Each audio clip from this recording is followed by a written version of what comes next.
All right, what's going on, guys? Gus with Stock Trading TV.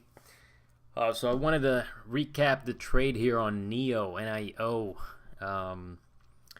So I wanted to talk a little bit about my thought process behind the trade, what happened, why I decided to sell, and when I decided to sell. Starting out with the IPO when it originally came out, we're talking at that point I wasn't paying too much attention. I don't normally like to trade IPOs on the first or second days. I like to let them settle out and see where they go, and then look for a possible entry. But this guy came out 9/12/2018. I honestly didn't really care too much for it until I started noticing that it had almost round tripped to the the original buy.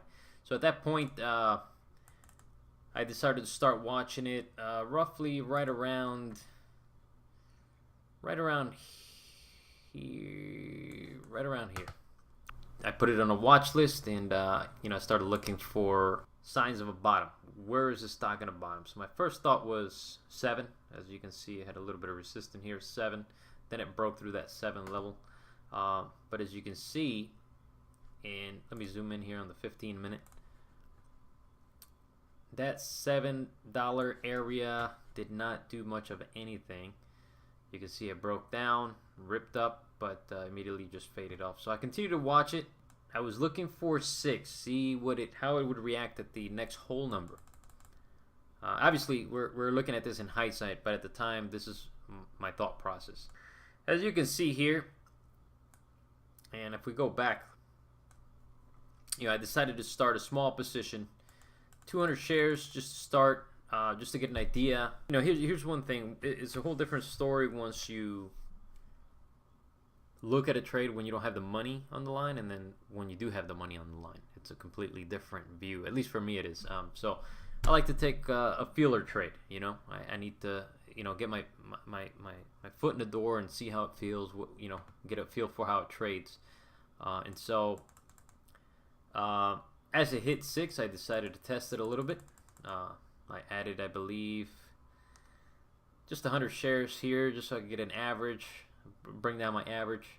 It looks like I decided to get confident with it and added a little bit more. I was writing 800 shares at a lower average. And at this point, decided to see what was going to go down the next day. As you can see, I was at that point, I was in the plus. I decided to hold it overnight. Now, there's a lot of negativity around NIO. Clearly, the company isn't making any money. It's making a loss. It's a new IPO, etc., etc. Normally, that's not necessarily something I consider. The only thing I'm looking at is the price action, right? Whether I sit here and try to figure out, whether NIO is a good investment or a bad investment, what it's going to do, projected sales, all this stuff. I'm a very short time trader. I'm usually in and out same day, intraday swings, or even a couple days. Actually, I've held this longer than I thought I would, but again, it's based on the price action. So at this point, wait for the next day to open, and I decide to sell. It was one of those things where, okay, this morning it popped up, and for me, it needed to do a little better the next day, and so got a little impatient, because technically this is where I should have had my stop loss, right below the last low. Never hit that low, but I got a little impatient, because you never know. This is an IPO. Here I decided to sell, and I continued to watch it. What I was doing here is pretty much protecting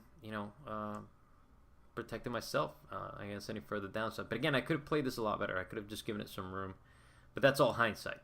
So here, 1, 2, 3 days is held over 6. Now, what I did notice, because I was watching the level 2 on this, is I did notice that every time it came down to in this area, there was a lot of bid support, and that's where I became a little bit more confident on it. And I decided to, as I grew a little bit more confident, you see how my original foot in the door was 500, 200, then so this time my foot in the door was a little bit more. I was a little bit more confident in the trade, and I was looking to build a position. However, I continued to see this weakness, 666, and then I started thinking at that time, let me just hold these shares, and I'll stop out here at anything below 587. Next day, pre-market starts taking off. I decide to add some shares. I was planning on adding to this position on the next day, but the news came out that a large investor had sunk in, something like half a billion, or I'm not sure, or 500,000 shares. I'm not really sure. I didn't really pay attention to it. And then we got this number here. Of course, I was expecting a bounce, but nowhere near this pop that we have here. So over the course of the trade, I continue to watch it. Now, normally on a stock that has a pre-market gap, I like to sell into the push. Considering here on this, it failed at 840, and pre-market I saw it failing. And if I go back, if we go over here, at that point, I was up a little over 2,000. I think it was like 2,100. I'm not exactly sure, but it was definitely over 2,000. And I said to myself, this is where you should be taking some off. You don't know, but you had the big news, and I thought at the time that there could be a possibility of this thing, doing a morning run so I could sell into, but it didn't. So it actually started coming in. So at that point, I started watching it on several time frames, and I continued to watch the price action. And it continued to trade sideways, and then I decided on the next day, it stayed in a channel. It was holding 760s, but it was topping out at 8. You could see clearly if you draw the line in the sand, $8 a share was the line in the sand.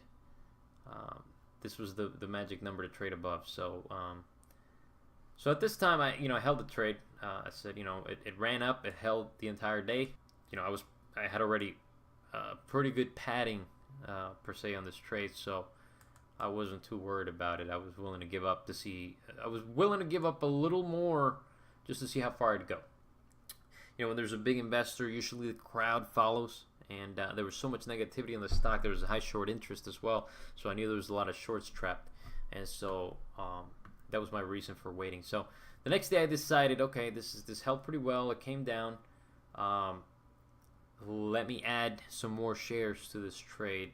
At that point I started looking at the daily chart to start seeing what the daily closes were, and so I can swing this. So decided to add some here. Actually, you can't see it, but 707, 712, 701.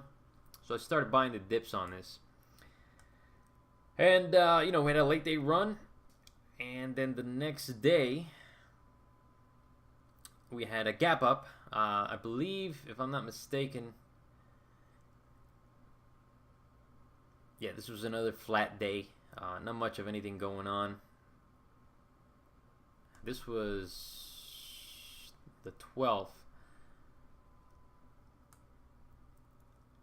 I decided to continue to hold. On the daily, this is what I was looking at. So I'm looking at what I call melted candles.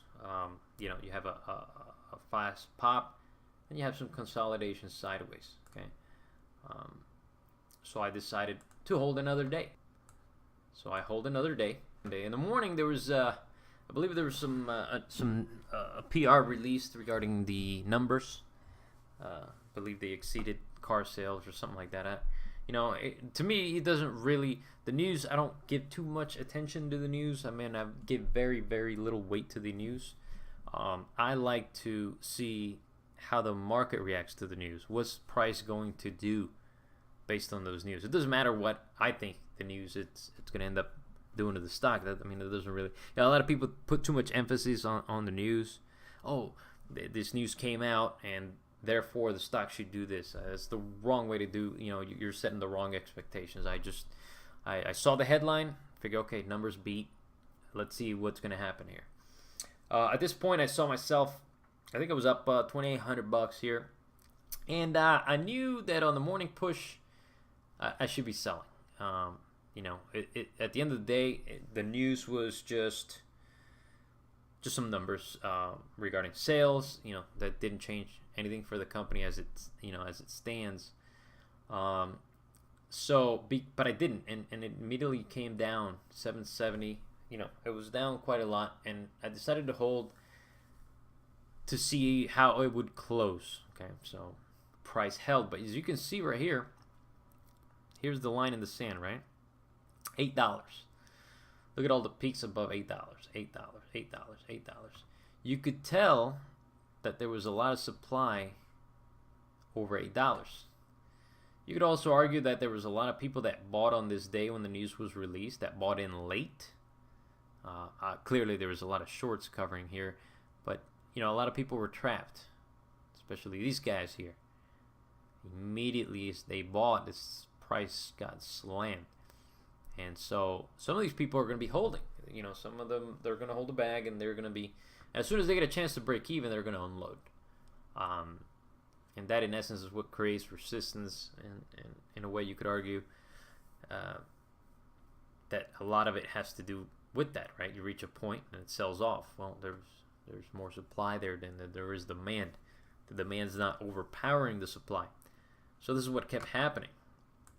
Okay. Yet another day where it broke through 820. It tested 820, right? It was a good sign at that time. But then it sold off. Then I said at that point, I was thinking, okay, this needs to break through tomorrow. Otherwise, it's back down we go. So, next day, kept testing 820, and this is where I sold down. Let me zoom in here. Let's look at a 2 minutes so I can give you an idea of what I was thinking. All right, so come pre-market. This is a 2 minute chart. And now, based on what had happened the day before, testing 820 and failing, right? You have a test, fail, immediate fail, right? And so I said to myself, at that point, I said to, today is got to be the day that we need to trade over 820. Otherwise, I'm going to consider using a time stop. For me, aside from doing a stop loss, there's also a time stop to my trades, where if it doesn't do X by X amount of time, I need to consider either reducing risk or getting out of the position altogether. Okay, so waiting for market to open, and this is what the price action was, what happened. So, I believe it opened up around here somewhere, 810, 811, 812, and immediately ran up to 816, sold right off. Immediately on this 2 minute candle, I decided, okay, this is not how it should have behaved if this was going to go be a runner today. These are the averages that I use: 200-day moving average, 13 EMA, 20 SMA, 50 SMA, and a volume weighted average price. That's pretty much it. In the MACD, I don't get too crazy with indicators or anything like that. I was still in the trade when I saw this drop. And I saw this drop, I went into basically profit protection mode or loss protection mode. Which what I did was I tried to picture myself getting in here and then finding a spot to minimize my loss. And what I did was wait for the next bounce. And on that next bounce is where I decided to sell my shares. Why? Because more often than not, at least for me, when I'm wrong on a trade, or if I'm late on a trade, if I'm too early on a trade, and I'm down and I get this bounce up to any of these key moving averages, this is where I need to either minimize my loss or cut my loss, because that's my chance to minimize it or get out. And then so that's what I did. And for the rest of the day, it was just not much of anything from there. So anyways, ended up selling 1,750 shares for an average of about, I believe the average was about $6.50, $6.50. Sold at $7.91. I believe I The trade was about $2,200 in profit. So the plan now is just to watch it continue to trade. Clearly, $8 has proven to be a level of resistance. There's a lot of supply out there, but there's also a lot of traders underwater right now that are stuck over 8, if you will. So I believe that from here it's a good chance that it goes and tests 750. And what I'm looking for is probably, unless there's a new catalyst, some new news, we're going to be looking at possibly, let's draw the line in the sand, what I like to call it. 740, you could tell, is going to be a significant number. So here's 740. Here's 740's previous resistance, support. You can see it tested here. You can see it tested here, right? There was a little bit of a price action going around this level. So 740 is going to be significant. That all is also going to coincide with the 200-day moving average, or 200 period in this case, 15 minutes. Ideally, a morning gap, a morning open, and a flush down to this area would be where I would start some in again for a quick bounce. But that all depends on what it does tomorrow. So, anyways, just hopefully these videos will get a lot better as time goes on. Guys, thank you for watching. If you have any questions, if you want me to make a video on a specific topic, just let me know in the comments section. And happy trading. Stay safe. Manage risk first.